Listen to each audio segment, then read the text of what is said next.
Like and subscribe for more info on products, sales, and training with Pierre Finkelstein.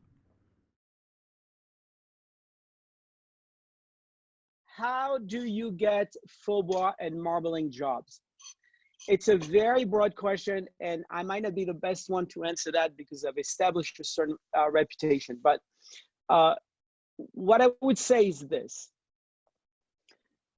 I, I've had this question come up in a kind of funny way where we teaching a class in some show, and somebody, a student or a professional painter, would say, "Oh, that's really amazing. What would you do in marble? It's amazing. Oh, I'd love to learn that, but there's no market for me where I'm at in, I want to say, Naples, Florida." Not singling Florida, but just came up to my mind for another reason. I'll tell you one in a second. So, and I said to them, yeah, there's no demand because there is no supplier. It's very simple. If you're the only one that would grain in Naples, Florida, you will be the only one working in Naples, Florida. That's the simple one of it. If everybody, and that's at the time, 10, 20 years ago, where full effect classes were cranking out, they were like 30 or 40 school in the US, which was great. I mean, you did a lot for our trade, but every single person did exact same portfolio. I mean, I would see 10 people that have done different class, and here's my purple this, here's my silver metallic that, here's my glazing this. And it was a factory of doing the same thing. And I said, well, how do you compete with somebody that went to the same program as you did? You can't. The only way you're going to compete it is by bringing your price downward and downwards. I do it for $10 a square foot. Oh, I do it for $9. No, I do it for $7 till you get the job. So, but I say, if you're the only one showing your portfolio when you go to the architect in your area looking for jobs, and you show the same portfolio that 10 days before somebody that went to the same class show exactly the same thing, I'll say, okay, what's your, but if amongst there you have one sample of wood graining or marble or something you've never seen or they're not used to, you'll stick out and say, oh, wait a minute, you do that as well? Oh, interesting.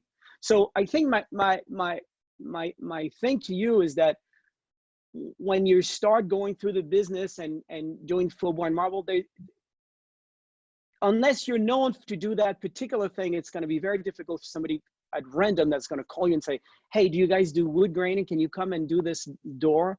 No. But if you start painting a door and then somebody drives by and say, oh, wait a minute, what is this going on? And the reason I come back to that Naples, Florida, I had a good friend of mine, Nikki, in Naples, and she took a few classes with me. And when she said, oh, I want to do some wood graining, I don't have any market for me. She's a sign painter and wanted to convert. And she said, I had this weird client, they want a door, a garage door, the plastic vinyl doors, wood grain. So we did a class. I showed her how to use the actual embedded printed pattern on the doors from the vinyl, pressed door. And she did it and went really well. And somebody drove by and said, oh, you do this? So, I don't have a white door now. I can have a wood grain, like a teak or mahogany. And she must have done like 60 or 80. I mean, it was just like nonstop.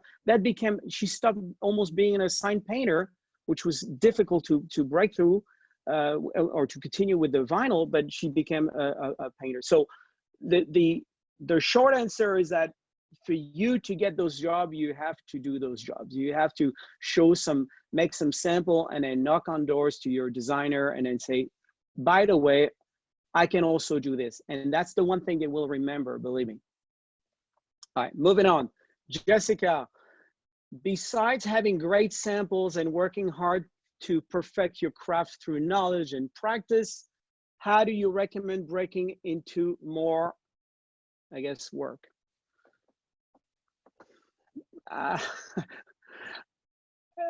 Again, to me, if you do your thing correctly, you can't really fail. I mean, and nowadays with the Instagrams and the Facebooks and all the social media, you post the slightest thing that's outside of the norm, you're getting likes, you're getting response, you're getting a lot of hits. That's one way to get that. The other thing is to work within your community. And by that I said, you know, if you're part of a church or you know, and you have gathering of some kind, or any type of community-based organization, and you show something, there'll always be someone to say, oh, that's interesting, I didn't know you could do that.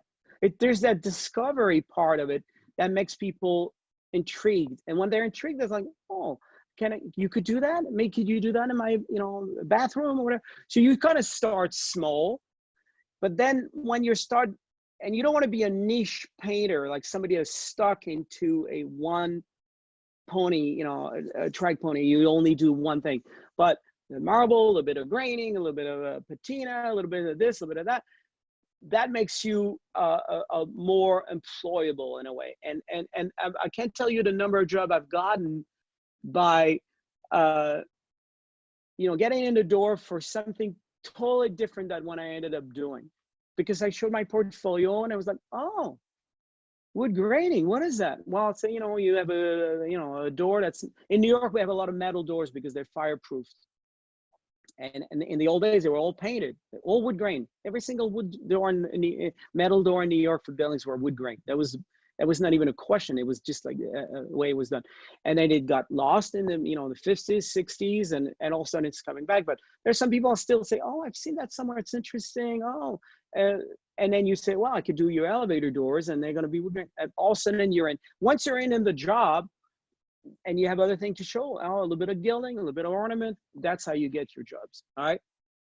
So it's kind of a long-winded explanation, but there's not one way to do it, but it's just always a combination of factors. But the most important thing, and this is a fun little thing that I've done in the past, I used to I actually at one point started knocking on, you know, architect's door, and, you know, or I would say, oh, can you come to our office and show what you do? You know, I was starting. So yeah, I would bring my portfolio. And I noticed one really amazing thing.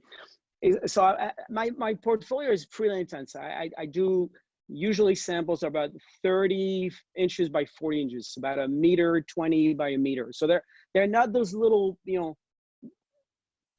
10 by 10 little thing. They were just, you know, impressive. Some trompe-l'oeil. I try to show them as much as possible, but and glazing and all kind of things. But I always bury something in there that had nothing to do with the meeting. So they came in and say, we need to see some glazing, some of that. And then amongst my sample, I would say I would hide or introduce a elaborate wood grain or really complex marble ornaments. And as I'm falling, you know, unpeeling each pages, when I get to that point, I say, oh, what is this doing here? And I would, the first thing I say, oh, this is not for you. And I take it back. And as soon as you say, this is not for you, stop everything, show me this. Oh no, that's what I want. It's like going to a car lot, you look at a car and say, I like this color, and say, somebody's already reserved it. That's the one you want all of a sudden. So there's just some sort of a reverse psychology where by showing something and saying, well, that's not for you, but not in a negative way, like, you know, you can't afford it, but like that was for another client, that you get that thing. So that's a good way to get noticed. All right, continue on. What's your opinion on taking jobs in exchange for exposures? Ah, that's a good one. How do you decide if it's an opportunity or something else unlikely to lead to work? I did a few of those, but I've never, ever, ever gotten a job after somebody say, it'll be good for your exposures. Zero. We used to do the Kips Bay show for free. So you paint for 2 weeks in a house, something will be demolished a month later. And the designer is supposed to promote you in some way. Never gotten one single job out of it. I think it's one cheap way of saying, do this for free and you'll get something from me. And that's it. So if that comes up, if somebody say, oh, you know, do this in my restaurant and you know, it'll be great exposure. First of all, you know, the first week you might have your business cards on the desk and somebody may ask anything. The second week it'll be in a drawer, and the fourth week it'll be gone. And when somebody asks who did that to a waiter that's just been hired, I say, how do I know? I don't know. So you'll get zero job out of it. What you could say, if it's really that important, my glasses are weird. It's just like, it annoys me. What you could say is the following. I say, I tell you what, if it's good for my exposure, here's the price. It's let's say it's $2,000, whatever it is. I say, you pay me the $2,000, but whenever I get a job, I'm refunding part of that. So each job you get to me, you'll get an extra $500. If you're certain that this is good for me for exposure, then it's a safe bet for you. You're going to get your job for free. If you say no to that, that means you're not sure that it's a good exposure. So that's a good way to come into a more business-like approach. And I'm going a little bit on a tangent here. What time is it? 45 minutes. Okay. That you have to understand is that whenever you cheapen yourself by doing something for free, you're actually, in fact, you're not considered as professional. If you come in and say, no, I charge for this, that's the price. If I get the job, every job I get, you get a referral and you pay back your thing. But this pay. It makes you more professional all of a sudden. It makes you more legitimate. Of course, there's a good balance between being savvy in the business and not working at all. I mean, obviously, sometimes you have to compromise. But generally speaking, I think when you establish yourself as a professional and to say, listen, man, I got to make a living. This is my time. It's got to work. I'll do a special, maybe 50% off, because I think, yes, it will give me some exposure, but it's not going to be free. There's no way. You have to be vested in the project as well. So somebody raised their hand. Hawaii. Denzel, can you deal with Hawaii? I can't read any of the notes, so.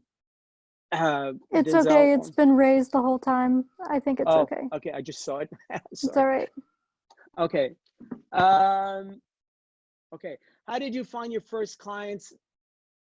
I sort of answer that. I mean, if it's a personal question, the first client was somebody say, can you paint that sign on my window that you designed? And I said, yes. That was the first client. Once I start painting a window, then somebody walked by and said, oh, you do sign painting? Can you do my brother's hair salon? And I did that. And after that, another, and so forth. So the exposure is you painting. There's no better salesman than you doing something in front of somebody. So I guess if you paint a restaurant, try not to do it at night when nobody can see you, but try to do it early enough that people walking by could see your work. Where if you work in a hotel, make it so that maybe somebody sees that. It's sort of an attraction. Think of yourself as those artists that do chalk drawing on the pavement. If you don't see the person drawing, you step on it essentially. When the person is doing it, then you can spend 10 minutes watching because you think, oh, it's fascinating. That's the same idea. Do you get business from social media? No, I don't. But I get 63 strangers on the Q&A on a Thursday afternoon instead. Maybe it'll lead to some business, who knows? Yeah, I mean, the short answer is that personally, again, I'm at a different level. I would not. Let's say I would not, but I don't think that I'm getting too much on on Facebook. But when I do these Instagram posts and stuff like that, yes, I guess the residual would be people go on the Q&A, maybe some people buy some brushes on our website, maybe some classes. So yes, it is a way to get business because it gives you exposure. Again, it goes back to what I just said. The greater the exposure, the more likely you will have some sort of residual. Maybe it's 1 out of 100, who knows? But that's the way it is. And the more you're exposed, then the more likes you get, the more people say, oh, you know, maybe there's an architect among there, say, oh, I need something done, gets you the first work and so forth. So I firmly believe that it contributes, but it cannot be the only thing. There's nothing replacing going to, and to me, mostly we work with architect and designer, the much better first than direct client. So knocking on doors, showing your techniques, doing all kind of things is the better way. But it's everything combined. It used to be, we used to do marketing campaign and send little postcards. When was the last time somebody sent a postcard really here? You know, that is, but we used to do little mailers and stuff like that. So that has changed with social media. It's the same thing as the postcard, but you got to send 1,000 postcards to maybe get one job. And that's pretty much what this is. So it's not standalone. Next question. What kind of work are you most often booked for? Q&A, I guess now.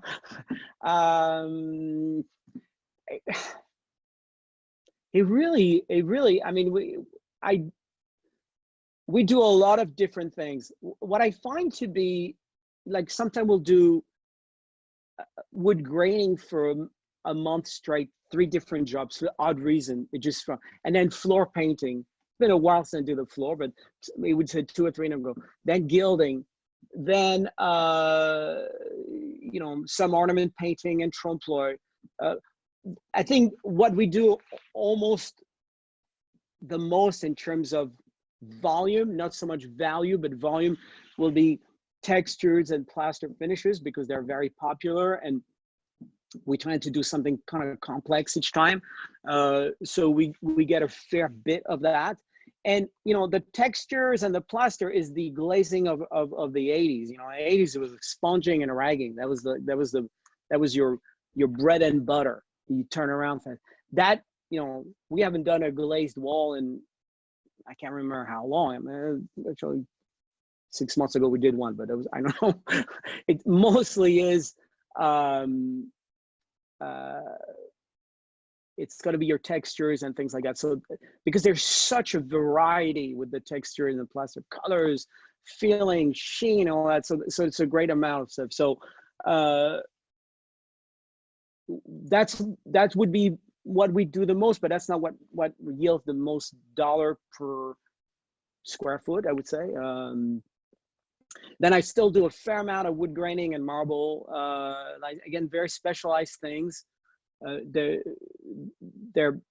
fewer in between, as they used to be, like really what we did most of it. And then trompe-l'oeil, and then a lot of gilding also. Like, gilding is just something we do a lot of. And again, it'll come in group. We'll do for 6 months, every other job is gilding, and then it dries out and something else. So fortunately, because I've trained myself and the staff to do just about a lot of different things, when there's not one thing, there's another thing. It's like diversity in a portfolio. You gotta have a wider spectrum so you can always be busy. Number 9, I feel like Johnny Carson. Number 9, or whatever, David Lederman. Number 9, what are the steps to follow when starting a business in this area? And the next question, how to solicit client when one is not yet known, how to ensure, okay, so these 2 questions I sort of answered before, again, with your exposures, but mostly by knocking a door and then showing things that are not particularly well known in your marketing area, even though it's kind of counterintuitive to say, you know, going to a meeting for plaster and showing some wood graining. I mean, do bring some plaster at least, you know, but that's where we always got a job, but for the most part, they remember you. They say, oh, you're the guy that did this, even if it was out of the scope. So I think that was a big way to get more jobs, is show the most variety, and then try to be versatile and try to say yes to everything, to be honest. I mean, you may pay dearly at the end, but always be in a manner where you're put yourself out there, take some risk, and all of a sudden, you know, say, hey, I didn't know I could do this. It's really great. I had a great time. I didn't make any money. You know, maybe I lost some, but I added something to my portfolio. From Mail, M Mail, again, same question. How do you ensure the payment of the work by client? How do I ensure payment? Well, you can't really. I mean, there are banks that will front money and stuff, but that's a different ballgame. First of all, it's the way you present yourself. You know, as I said, when you start and you say, can you work for free for exposure? Well, there's no problem about collecting payment because there is none. But I write a contract, they're fairly detailed. A lot of my client complains that they're too detailed, my contract. And I request 50% of the funds. I'm one of those guys that say that's 50% to get me into the door. Some jobs that are really heavy on the number, you know, you could get by with 25, but I make a point that when the day of the job, I gotta have 50% of the thing. And maybe if it's a house that has 6 rooms, each room becomes a job. So 50% of each room you start, that's fine also, if that's the way you want to do it. But by establishing a very professional attitude, not be careless of, oh, you know, the check is in the mail, but you can start tomorrow. And then you're in the middle of the job. I still haven't received my deposit. Don't worry.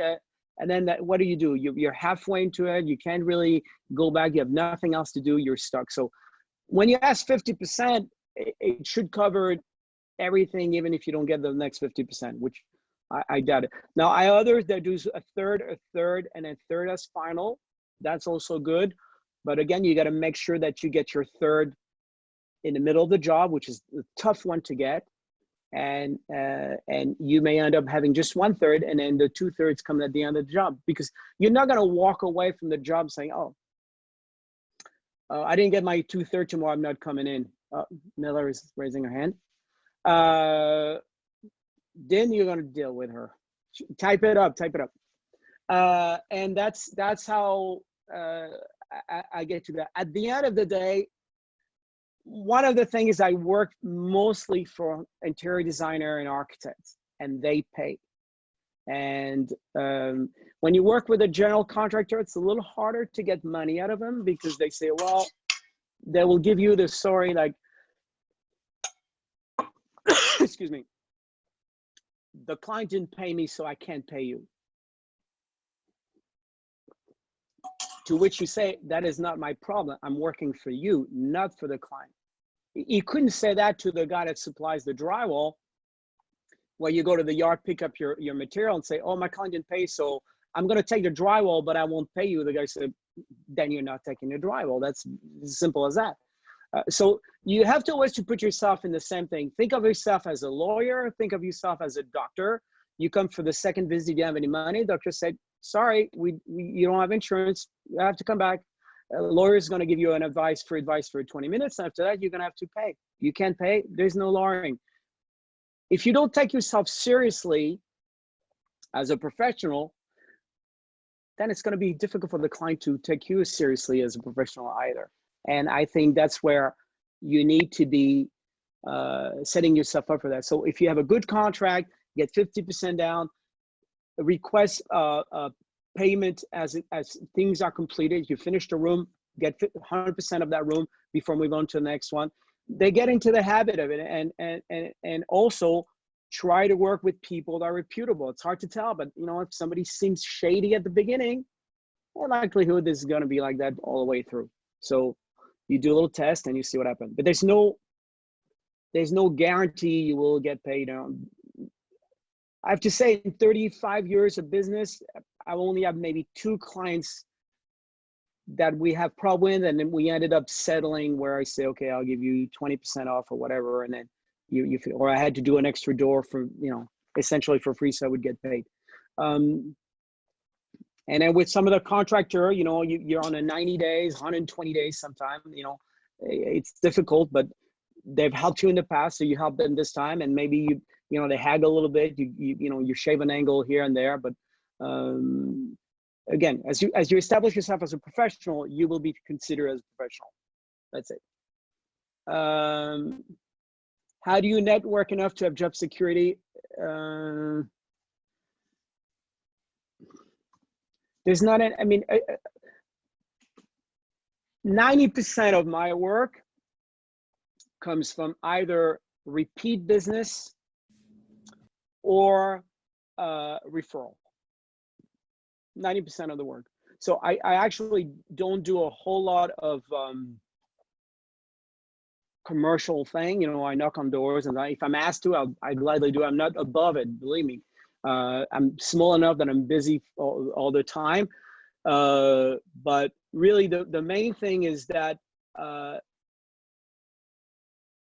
you always want to think 2 or 3 steps ahead of yourself. And that's how I keep busy, is like, as I'm doing a work, I'm already got eyes on 3 or 4 or 5 jobs ahead of me, because I'm constantly you know, working on bids, working on other client. If I hear something, I'll just say, hey, I heard you were doing this or that, you know, let me know if there's anything for me. There you go, my assistant. All right. Okay. Sorry. Va voir maman. Va voir maman. Maman n'est pas contente. Shut the door.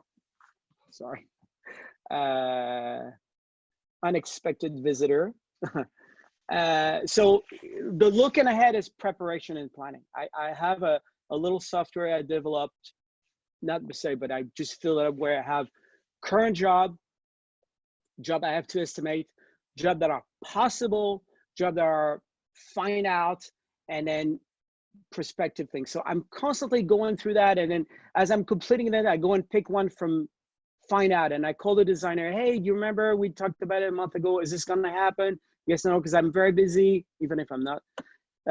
And if you don't want to lose your spot, let me know now, because I'm gonna take somebody else. As soon as you said that, usually say, oh yeah, we get you, we need you, and that forth. So that is a good way to keep busy, but constantly think ahead. Don't just think about one job, think 3, 4, 5 jobs ahead. You know, everybody's in the same boat. If everybody's on Q&A here today, they're not working on a job site.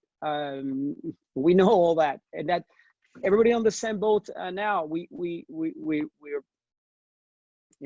aside from the gravity of the situation, I mean, which, you know, we sort of knew a month ago, but everybody's like, it's somebody else's problem. We're on in now. So I know that for the next 2 to 3 months, we will not be working. I know that for a fact. This is not going to be any changes on this. So, you know, for instance, for us, rather than sit and watch Netflix reruns, we're working handbooks for our crew, handbooks for the administration, handbooks for Faux Business. Everything that I haven't had a chance to do in the last 15 years or catch up with, we're doing now. So it's a time investment for sure.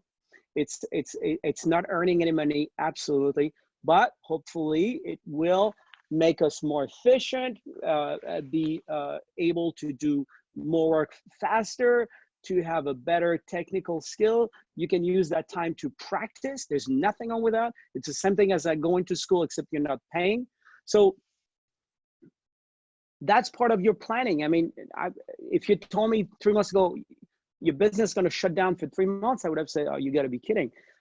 But it's becoming an evidence now. It's, you know, mid-June to early July, maybe if we're lucky, we'll be back on job. Now, I have a couple of things I can do at my shop. I couple, you know, one big mural I can do on canvas. I'm calling my design.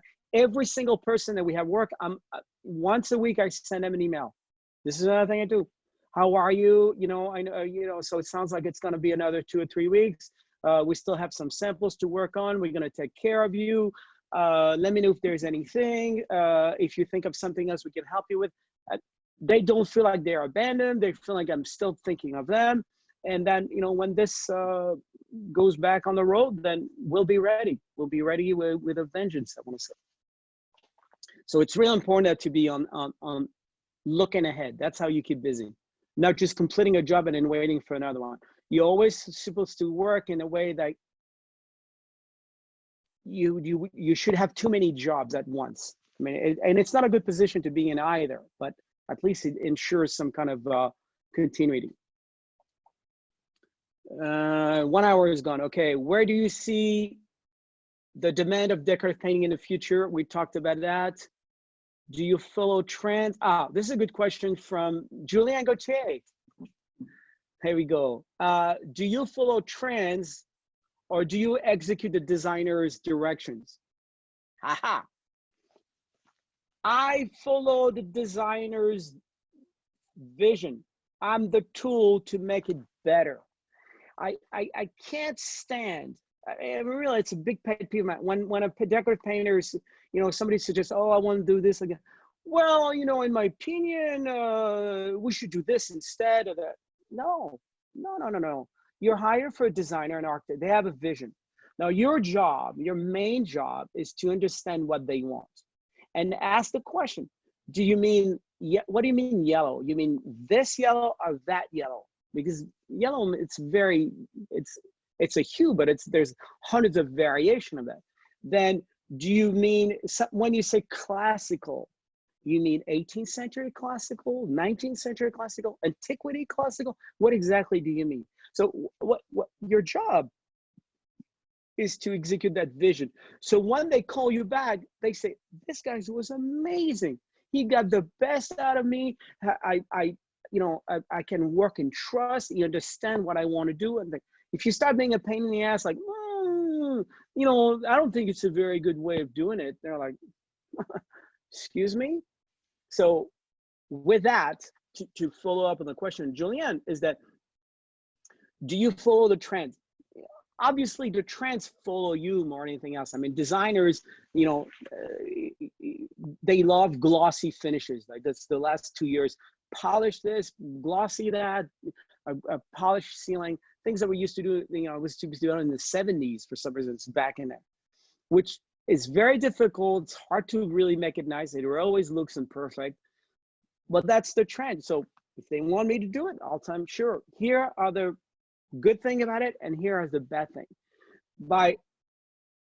I'm not saying don't give an opinion. I'm saying give an educated opinion. I say, you want this purple with red dots? That's not my bag of tea, but I will do it exactly. However, just know that the purple in the evening is more that the red dots are going to look really strong on it. Give an educated opinion. If they still say that's what I want to do, you do it. And when it comes out and it's not good, and they say, oh, geez, I wish I'd listened to you, this is what you're going to hear. But if you said to them, oh, I knew it was going to be shit, but I didn't say anything, they're going to say, what am I hiring you for? I give you, say something. If you think something is not right, just say, don't do that. You go to the mechanic and then you say, I want your big tire on my little car. They say, oh, I'll put him on, but you're going to run out of fuel. It's going to have this and that. If they do this and I bring it back to the shop and it's broken, they say, oh, I should, I could have told you that. Rather, I would prefer to say, before it happens, this is what I would know. So that's what I think when I talk with the executive designer. Is I'm not just blindly saying whatever you want to do, I'll do it. I'll give an opinion. I'll get a point of opinion with clear pluses and minuses. Let them make the decision. Give them advice, absolutely, but follow that's what they want. They want you to do that type of work.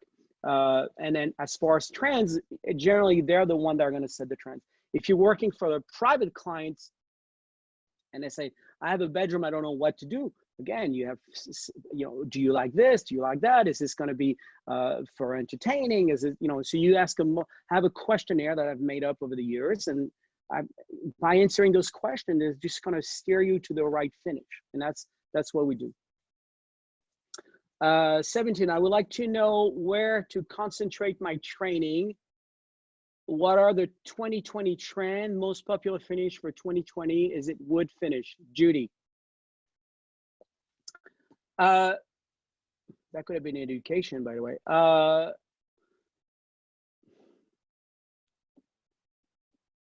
It's a hard question because you don't want to concentrate your training on the trend, because by the time you learn that trend, there'll be another trend coming around. So I would not base my education on a trend, because that's just what it is. It's a trend. Rather, I would just concentrate my education in modules, learn some graining, learn some marbling, learn some trompe l'oeil, learn some gilding. Try to learn as many little things, even if you're not an expert at any of this. And it's not a matter of being, you know, what's the thing? Jack of all trade, master at none. In our sense, you'd rather be jack of all trade than and master at none than just master at only one thing, because that's the only thing you're going to be doing. And you know, in terms of trends, you know, the plaster wave and the metallic wave still riding high. I mean, I thought that would be over 5 years ago. It's still going at a fairly good pace. I will say this though, when you start seeing some of those finishes in the lobby of a Howard Johnson type of a hotel, and nothing against that, or a Motel 6, you know it's reached its maximum velocity. So you want to look for trend and inspiration on the very high end. You know, if you have opportunity, go to a four-season hotel, or even if you just have a coffee there, you learn a lot more there than anywhere else. And see what's trending on the very high end of the spectrum. Because what trending now on the high end of the spectrum just comes down gradually to lower levels. And when it hits the lower level, and for some reason, the lobby of the Howard Johnson on Route 6 is the lower level, according to my research, it doesn't have much more legs. And when it does have legs at this point, it's going to be on the lower tier of the market. And there's absolutely nothing wrong with doing Howard Johnson lobby. I mean, it's if your bread and butter is doing that type of work and you're the king and you can do it in 2 days and make a ton of dough, that's your deal. I mean, I can't tell you, oh, you know, working for the museum is better than working for that. Working for anybody, as long as you work, is better than not working. So think about what your community is like. Think of your market trends. Think of where you are. If you're in the, you know, there's a guy from Hawaii. I don't know where you are at what island. It could be in, you know, in the middle of the woods or whatever, where the type of homes are more cottagey and thing. How are you going to do 18th century French ornaments? It's unlikely. However, there's no reason for you to learn it. No reason why you shouldn't learn it and make a good out of it, because maybe there's that one restaurant over there that want to have some sort of that type of work, and boom, you got something like this. Again, you may not get that that particular job, but it'll make you stand out from the others. So think on the higher tiers, and you know it's kind of in this way. I thought the metallic paint walls would be over by now. It's still riding high, but I would not think it goes on for another 10 years. And the other thing also is that, and that's throughout history, these trends are cyclical. So, you know, wood graining and marbling was abandoned for the last 15 years. It's coming back up. Wallpaper, you know, just like 20 years ago, the wallpaper industry collapsed with the full finishes. Collapsed. It was the biggest selling industry in the United States after paint base coat. Completely collapsed. Look what's happening now. The high-end wallpaper are coming back up, and they're expensive. They're like $50, $60 a square foot. I mean, it's just amazing.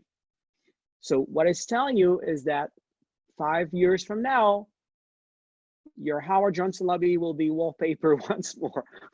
And that's my prediction. So don't think of trend, think of long-term, think of education instead. Most popular finish request from client, I talked about this, there's none. I mean, for me, there's none. It'll go from one thing to another. Again, you create that demand. What are some of the best way to run a profitable decorative painting business on the current economic crisis? Rodney. Man, I'm gonna take a drink for that one. Okay, some of the best way to run a profitable business. You know, let me see if I can see Rodney's face here. Here we go. Here we go. All right, Rodney.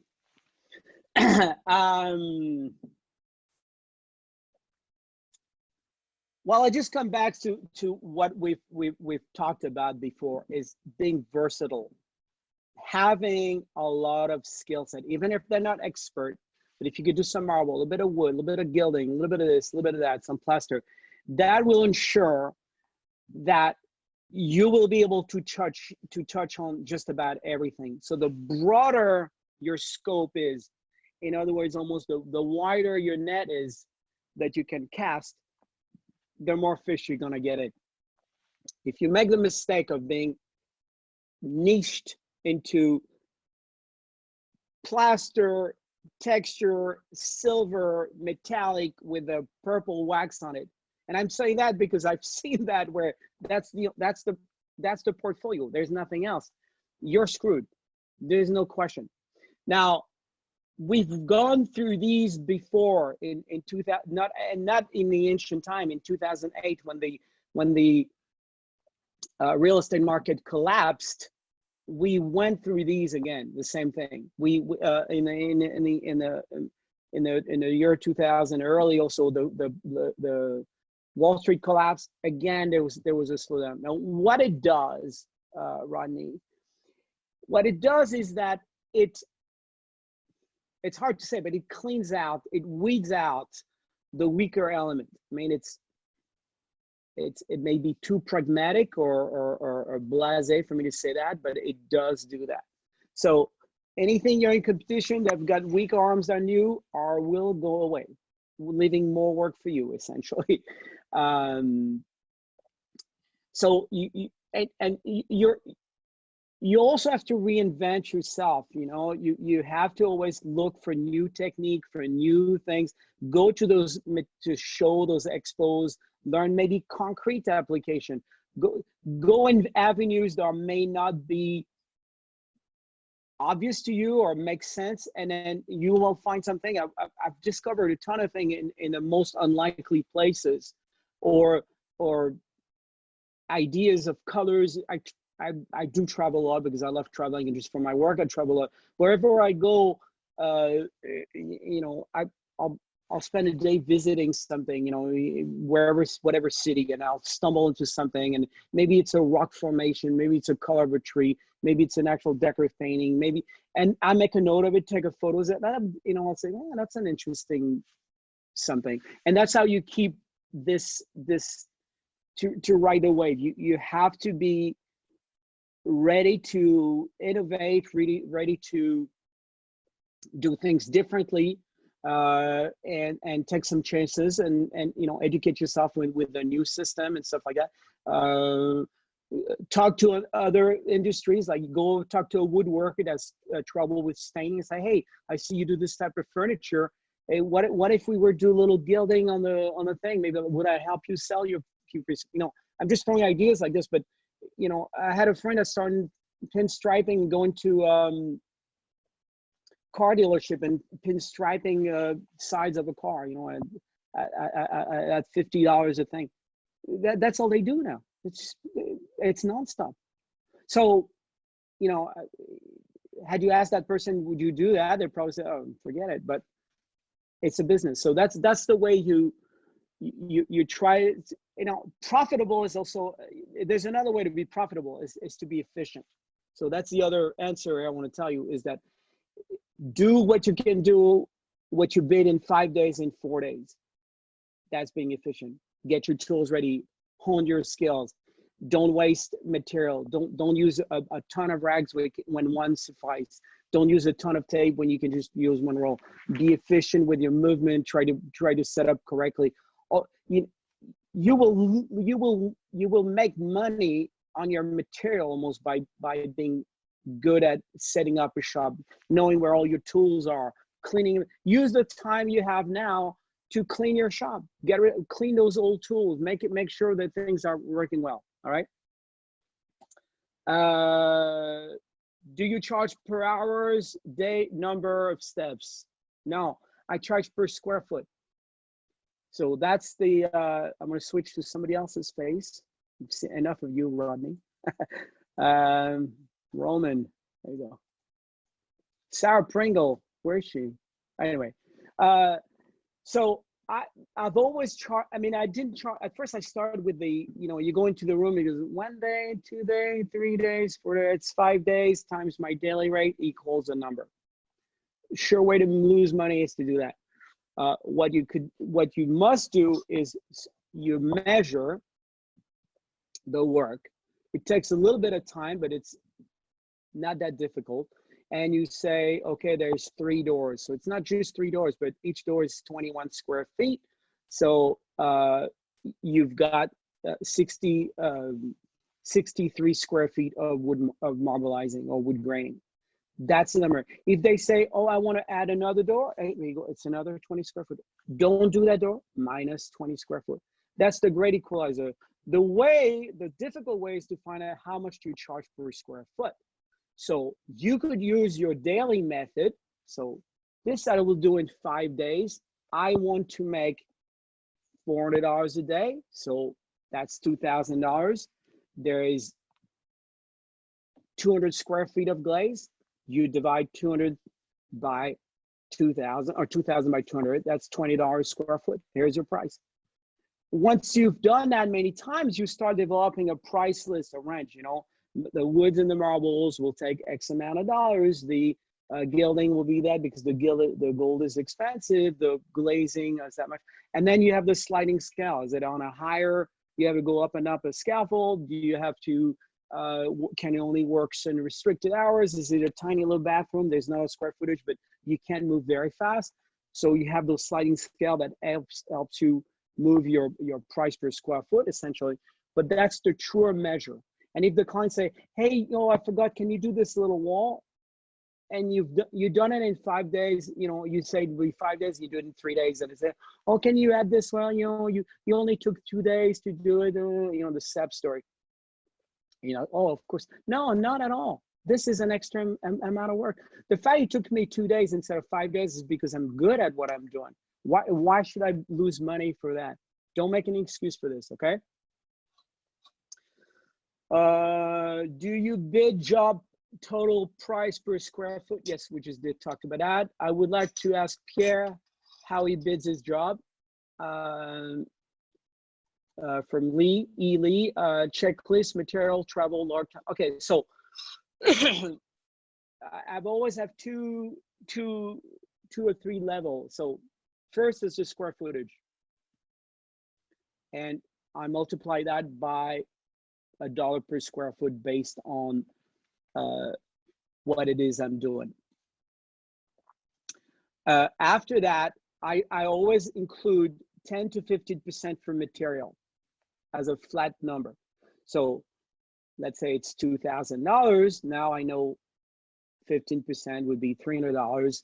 That's the material. So 2,000 plus 300, that's $2,300. In New York, our insurance price is absolutely ridiculous, almost like $30,000 or $40,000 a year on insurance. So I pass that.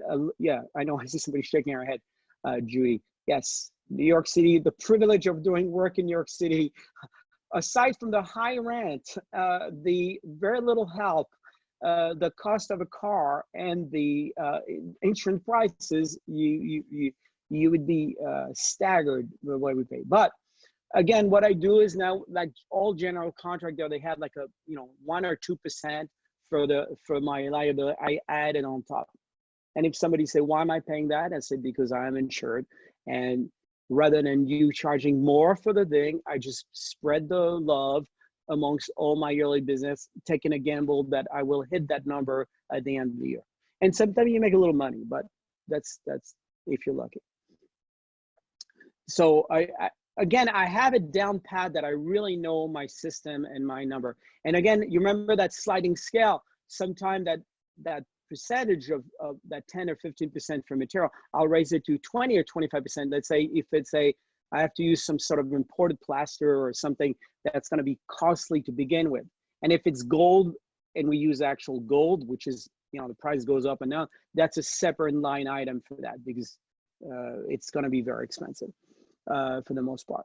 So you as I say, my contract are fairly detailed, almost too detailed because people want to see one number, they want to read in line, but I have everything. So I know exactly what my costs are. I'm really efficient. We set up shop. We take care of our tools. I'm really almost too much into that, but that way we're able to generate profits and know where we are. And in the next job, then we try to look at the previous one, say, oh, this was really not good because of that, so let's raise that number and so forth. All right. Our most graining marbling commercial job. Okay, so I have a question from Sarah, I guess, Pedersen. Our most graining marbling job, commercial, residential. For us, 90% of my customers are going to be residential. I do very little commercial. Again, nothing wrong with it. This is not what I'm known for. We're in New York City, where we have 8 million people on an island that's, I don't know, 20 square miles, maybe at the most. So residential are stacked way up high, and that's most of our thing. The commercial is a different type of trade to me, and mostly for restaurant or stores. You're going to work on top of each other. When you're going with GC, they're just going to be, you finish the wall and they start opening the wall because they forget to put an outlet there, that type of thing. That's not my bag. I've done a few. It's difficult. I'm known for high-end residential, and basically I'm kind of niched into that market now.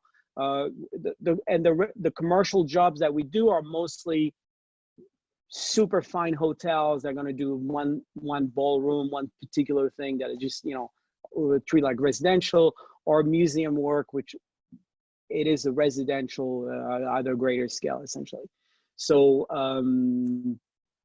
but you go in Vegas and it's commercial, and 90% of everything is wood grain and marbleized, or marbleized mostly. So there's no market trend that tells you anything. I know is that commercial like always going to be more aggressively priced. It's going to be a little more headaches on a lot of things. It's harder to get paid again, because you work with a GC and say, well, we're in a big lawsuit, so we're not getting paid, so none of the subs are getting paid. So I tend to steer away from it. And a final question from Sarah again: what motivates you when business is slow? Going to bed early and taking some time off is what motivates me when business is slow. But aside from that, I say we're in it right now. We're in it for the long haul. So take that time to reassess your system, start creating manuals, go through your gears, clean up, throw away things that are bad, and practice. Do your samples. Get your brush, get the things that you haven't had a chance to do because you've been running around, going from client to clients, and put aside, because this is the perfect time. It's an investment. It's hard to justify it because you're not earning any money, but hopefully it's passive income where things kick in, then you'll be more efficient. You have better gears. You're go back, read your books, decorative painting, practice, all this thing that's going to be investing into your own future. It's like going to school for yourself, essentially. From everyone here at Faux Brushes, thanks for tuning in.